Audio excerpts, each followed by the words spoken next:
Welcome to After Wine School, the podcast that demystifies wine and makes it approachable for everyone. Join Keith Wallace and Alana Zerbe, two of the nation's leading wine experts, as they uncork everything you need to know about wine, from picking the right bottle to mastering unforgettable food and wine pairings. This isn't about stuffy lectures or confusing jargon. It's about enjoying wine the way it's meant to be. So grab a glass and let's dive in. Don't forget to subscribe to After Wine School today.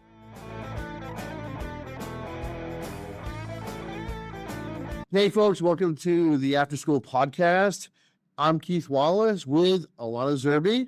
And what are we doing today? Today we're talking about bubbles, Keith. Oh, good. That's right. It's good because I'm actually teaching that class, so I probably should get my head in gear. Yeah, tell me about what you're going to be talking about, what you're serving. All right. Well, hey, first we should actually say the things that we have to say. Oh, come on. We have to say them. Well, first off, there's the thing where you have to say, well, first off, we are supported by the National Wine School, which is fantastic. That's exactly right.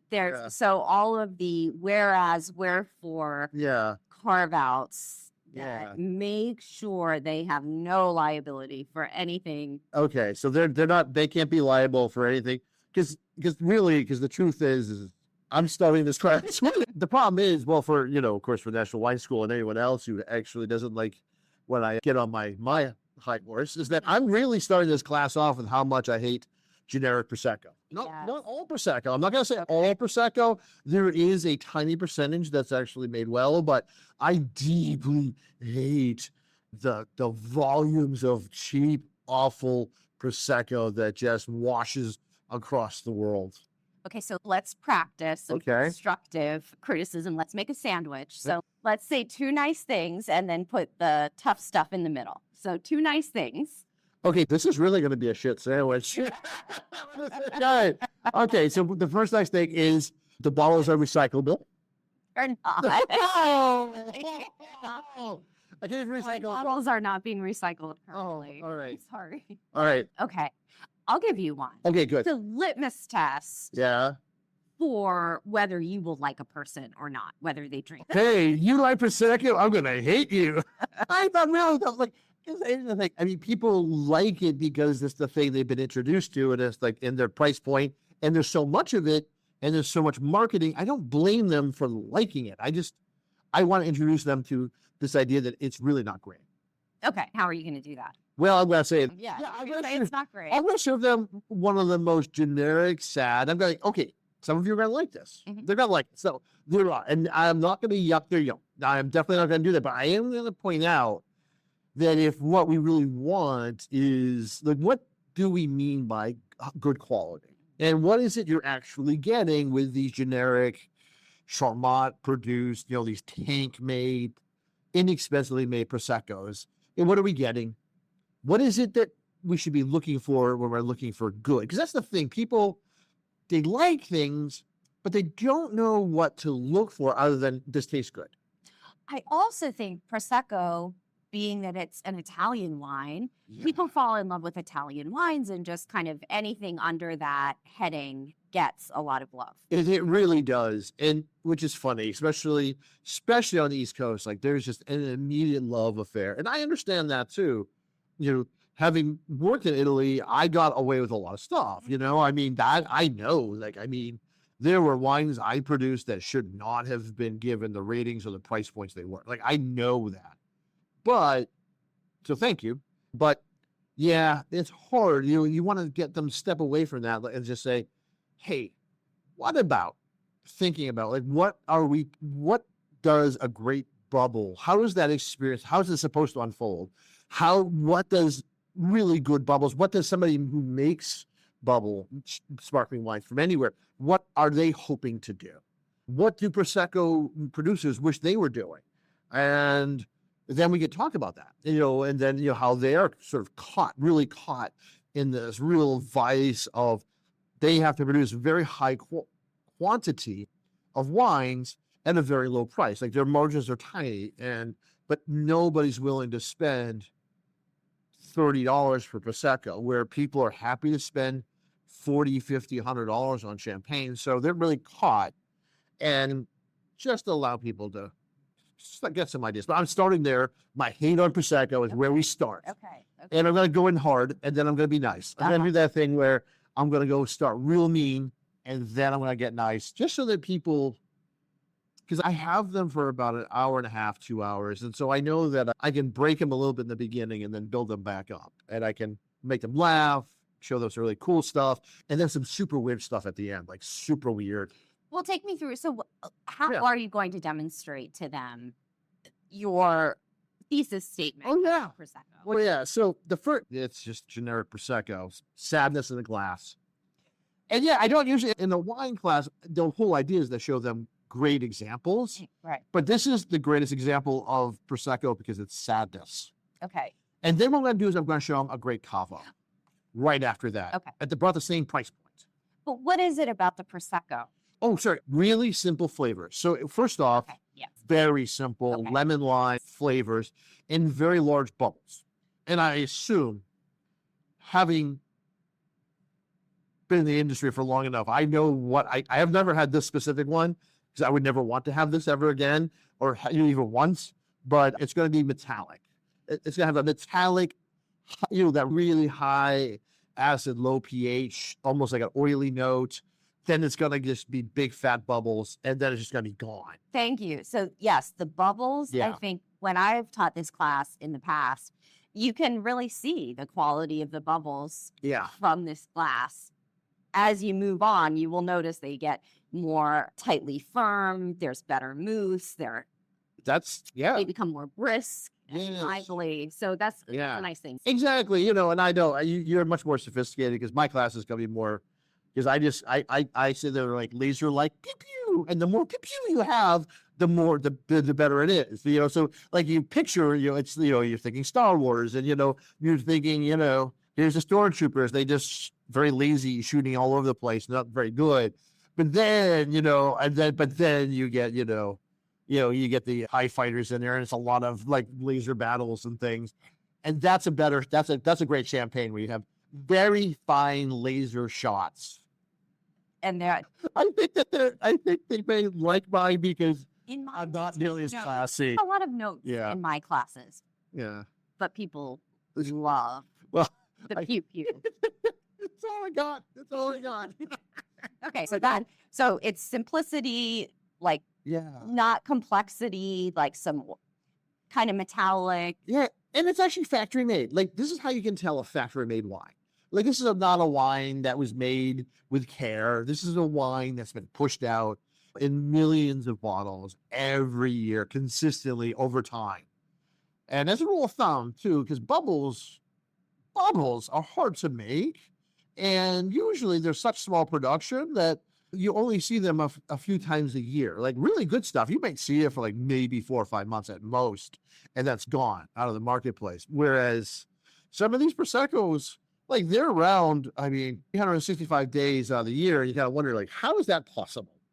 How, they are being made like Coca-Cola. Like they're just large. And they are. And actually the systems are very similar, actually. The engineering systems are very similar to a bottler system. You could actually, you could have a Prosecco bottler in every town. Wow. Yeah. Okay, so then you're moving on to Cava. Then I'm moving to Cava. And Cava, because this one is great. Because what it is, it's vintage, a little older. It's been on lees for a long time.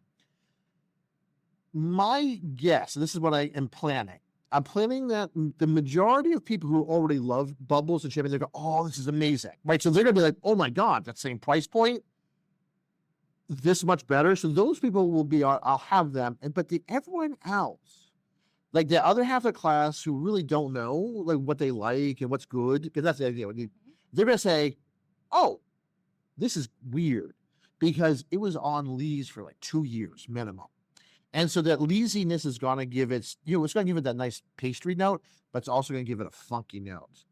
So I wanted to actually give them a little whiplash and say, simple, complex. Now, I'm not expecting you to like this. This is as a first time out, this is going to be a little weird. Like if you're getting this, awesome. But I don't expect you to. Because I want to give them a little bit of a whiplash, like, oh, how different it can be. And I want them to recognize difference right away. And when they're tasting, they're like, oh, I can tell the difference. And so I get them right away, especially people who don't drink wine that much, or they're not used to thinking about what they're doing, that will capture them. So that way I should have almost the entire class thinking how I want them to think about focusing on flavors and smells and how to determine the different elements of sparkling wines. What's a good smell? What do we consider fine? What's okay, even if it's weird? Because there's a lot. There's a lot of weird, wonderful smells and bubbles, and some of which there's a lot of them really are like there's Couple since we're like what shouldn't be there or what should be there. Oh, well, what should be there? Okay, here's the weirdest thing: is good vintage champagnes, like ones that have been held on lees in the bottle. Let me back up and explain what lees is for one second. Lees is actually the yeast that in the fermentation. It's in there largely because it's gone through fermentation in the bottle. And so the yeast, it's all dead now because it's gone through fermentation. It's created carbon dioxide along with alcohol, and that's now dissolved into the wine. That gives us bubbles, right? So that carbon dioxide dissolved, forced in because it's under so much pressure in that bottle. Now, all that lees, so they let that lees sit in there for years. And that yeast, which is the lees, starts to decompose, which we say autolyze. And so that means it's breaking apart. It's breaking apart into tiny little, subsections of carbohydrates and sugars. And these things are going to add texture, like a richness to the wine, but it's also going to give it flavor. And so over time, the first flavors that you start noticing are that like nuttiness, maybe a toastiness, bread, but then it starts getting, as it sits in there, it starts to decay, because that's really what's happening. It's parts of carbohydrates decaying. Then it starts tasting like mushrooms. Oh, decomp. It's decomp. Oh, yeah. It starts getting real funky. If it sits on the lees for like 10 years, which there are vintage champagnes that sit on, they are intense. And I had one of those, unfortunately, for the first time in a class. And when I had that happen, I may have told this story before. It's one of my favorite stories of me totally screwing up as a teacher. And this was early on. This is 20 years ago. I opened it up. I had never had one before, trying to keep my shit together in class while all I'm smelling is homeless toes and a wine that I just spent, 20 years ago, over $100 on. Wow. And, for today's dollars, that'd be like $300-400. So I now, that was a hard lesson to learn in the middle of class. But it was correct. Oh, it was 100% correct. Yeah. Okay. Oh, at that moment, I had no idea. And of course, I just sort of said it was correct. And then I desperately called people and asked, and they're like, yeah, that's exactly what you should get. I'm like, wow, I wish someone told me that moldy mushroom was a tasting note for vintage champagnes. Wow. So these are things that are supposed to be there. Okay. There is one thing. It's supposed to be there, but I truly hate it, is sparkling Shiraz. And there's a smell of sparkling Shiraz that is just pure, and this is a very Australian thing. You don't see it all that often here. It's game. It's gaminess. Mm-hmm. And I even though it's supposed to be there, it freaks me out every time. Carbonated meat is not the thing I really want to smell. But you're just talking specifically sparkling. Shiraz, sparkling Shiraz from Australia. Okay. Yes, that's it. Okay. So then back to generally good aromas. Good aromas can be any of those autolyzed, nutty, tasty. Yes. I use macadamia nut a lot. I use brioche a lot. So those are all good. What's something that you don't want to smell? Well, so when things have gone wrong, and this can happen, it's very rare, but if autolyzing yeast, you can actually trigger some lactic bacteria. This kind of fermentation, it's not like lactic fermentation in like Chardonnays or regular wines. Okay. This is actually, it will turn into, it'll be a smell very similar to a nail polish remover. Oh, acetone. Acetone, exactly. Okay. So it'll smell very similar to that. Okay. And that's a smell you know. Okay. But also you'll end up having some vinegar notes. It's, again, very rare because most bubble producers are incredibly detail-oriented. But it may happen that you might, getting a bottle, and that's like 1 in 1,000. Or I'd say even 1 in 5,000 bottles that would happen. I just thought of something. TCA infection. Yeah. You would think it'd be more likely. Yeah. You don't see it that often. No. Largely, I think, and here's the thing, because you get TCA largely due to sourcing your corks from a forest, from an oak forest that has been hit with some sort of pesticides. And that was something that was really big, and that's less and less of a problem.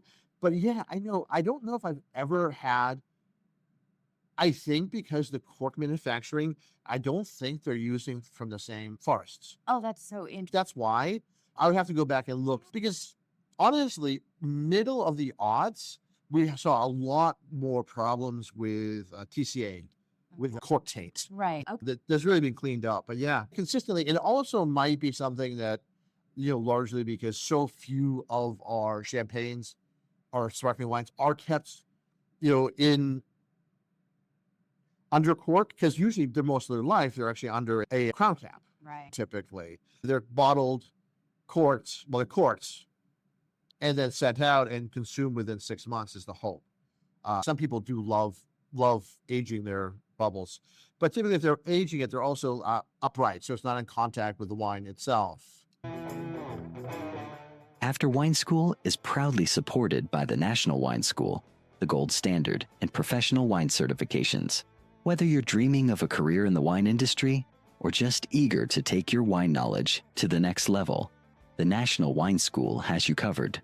Their programs are trusted, rigorous, and designed for aspiring wine pros like you.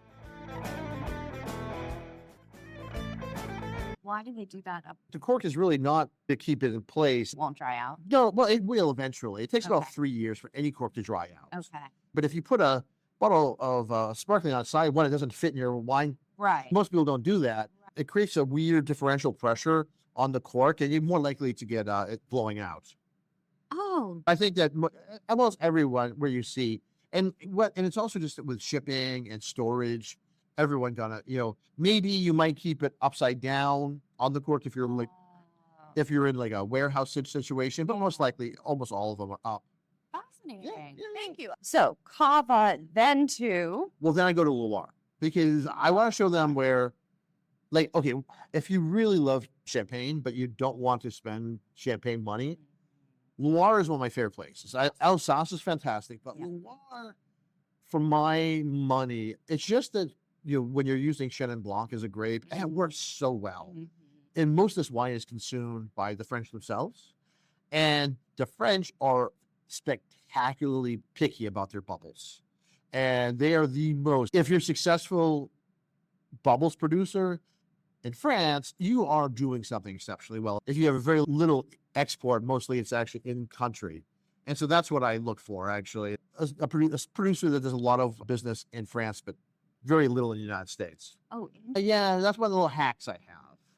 Because they're so viciously and amazingly critical of bubbles, much more so than anybody else. Oh. So yeah, they're a country of bubble snobs. I mean, I know that, but that's so interesting for a producer that doesn't get much distribution, that all of their allocation just stays in country. Yeah, so that's how, that is one of the great things. And it's usually a producer you've never heard of for obvious reasons, and they have very little. That makes so much sense now. Yeah. I'm just thinking of past champagnes I've had. Yeah. We very rarely drink anything from the bigger houses. Yeah, exactly. That's true. And that's one of that's one of the things we do at the school to make things interesting, but also because this is where you're getting the best wines. Yeah. It's the things that have minimal, and it's not like they couldn't. It's just no reason for them to. Yeah. Yeah. Oh, I love it. Yes. Then I have to go to the United States, and I go there, and and when I do the U.S., sometimes we'll do New Mexico. The New Mexico scene, they're sourcing so much outside of New Mexico now that I don't want to bring that in, because I have to explain that they used to use all New Mexican grapes. Now they don't display the amount that they're using because they're so large now. So what I want to do is either go to one of the original places or one of the places that the champagne houses, like the French champagne houses, have gone and actually really rejuvenated the local area and the local economy, because they're going into these very cool weather climate regions, which up until recently, wines from California were all these big and monstrous wines and big and heavy, no matter whether they're red or white.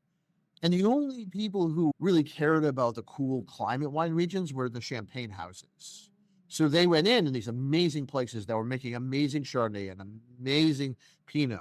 I always track them because if they're there, within about 5 to 10 years, their investment means that the whole wine region is going to start thriving. And so you're going to start seeing great Pinots coming out of there, largely because now they can get distribution, there's support, people are going in. And one of the places, the last remaining places in California, in my mind, that still is the undiscovered country, where there's still, like, if you wanted to start a winery, it's one of the two. Like Paso is one, definitely. Maybe Santa Barbara, maybe, but Property Village do not. But Anderson Valley, that's the place. Way north, right? You're so far north. Yeah. That it's a kind of place where, it's gonna feel like you're in the boondocks, because you are. Yeah, it's hard to get self-service. Service is gonna be impossible. Right. There's gonna be one restaurant in town, and it's gonna be a breakfast joint. There's no nice hotels. There's a drive-in, and people will actually, when you drive in, they're like, "Who is that coming into our town?" And so that's kind of uncomfortable, but that is actually what you expect from agricultural land. You expect it to be very rural, not without any amenities, and so Anderson Valley is that place. Interesting. And that is just beautiful, amazing, and they produce great wine. I really want to throw an accolades to Anderson Valley, because the bubbles are just insanely good. Fantastic. Yeah. And especially for $30, like that's around and right now, like that's so which is a high price point for many people, but it's not nearly. It's still about 20 to 50% less than you would expect of similar quality if it was from Champagne. And so that's where I like to land there. And that's like the kind of, we're done with all the classical style of bubbles now. And that wine, of course, in Anderson Valley, they grow a lot of Pinot and a lot of Chardonnay. So that's your classic blend of Pinot and Chard. And, So $30 is a nice. Yeah. Oh, God. Yeah, for that one. Everything I was talking about before is like 20 or under. But this, for that, just a special bottle. That's a special bottle. Yeah, and then we get to the weird stuff. So then I go back to France, and there is a Bougie. Is that how you pronounce it? I can never pronounce it correctly, and I should probably ask you this. It before. is. No, it is. It's Bougie. It's Bougie. I thought so. But you look at me like I know. No. I didn't know if you were making a joke. No. Bougie Cerdan. Yes. Bougie Cerdan. Okay, so in the Alps. Yeah. We're in the Alps. We're almost in Switzerland. It's pretty far away from Alsace. It's south of Alsace, but it's also pretty, in the Jura-ish. Not quite, but, this is the area. Just get people, it's so small an area, people have no idea where this is. And their bubbles almost always are method ancestral, which is, where they don't remove any of the yeast before they send it off. So it has all the yeast in there, but also it's always a little bit of residual sugar in there. And also, here's the weirdest thing. They're red wines. Yes. Yeah. Red bubbles made with Gamay. Yeah. And so Gamay is always the least understood grape. One of my favorite grapes. And as bubbles, it can be so weird. Like, it's a very divisive wine. And it's a natural wine. It's method ancestral, but it's very low intervention. Yes. And I'm using a different producer than I've used in the past. Because the producer that we've used in the past, he's gone more and more residual sugar and weird as he went on. Yeah. And as you noticed, because the RS was getting pretty high. Pretty high. Okay. And it's funny, that dude is weird and lovely, but his wines got from going weirder and weirder over the decades. And now it'll just be super fun. Finish. Really weird. It's a semi-sparkling. It's a bubbles, but it's Greek. It's from I believe it's the Doria grape. It's an ancient grape variety, white grape, but actually it's an orange wine. So it is a slightly sweet bubble from Greece that's also an orange wine. It is weird and lovely and fun. It is the thing you finish off with. You're like, oh. So I go from building up to the classics and then get real weird real fast. Love it. And just because I want people to see where the world is. Yes. And like bubbles isn't just our classical, it's so many other things. And I want them to think about that as well. Yeah, I always get nervous when somebody says they really love bubbles or champagne, and then it just becomes a very douchey. And that's the thing about my class. See, you're much more intellectual than I am when you teach a class. I've already just taken notes from my class. I'm like, well, moose, that's right, I forgot about that. Can't just say pew pew. There are terminologies that I really need to remember. Pull them back in, Keith. Come on, you can do it. You can be an adult. But with my class, like I always start off in such a ridiculously like funny, grumpy way that it immediately tells me that whole idea of being snooty, going snob first in anything is just it's not going to work in my classroom. And in fact, actually, it's going to be a negative. And it's probably the first time in their life, the whole idea of that bubbles. And this class specifically is all about bubbles except for champagne. Right. So, don't expect, like snobbery here. It is about the joy of a very hard and very interesting type of wine that just actually people don't drink enough of.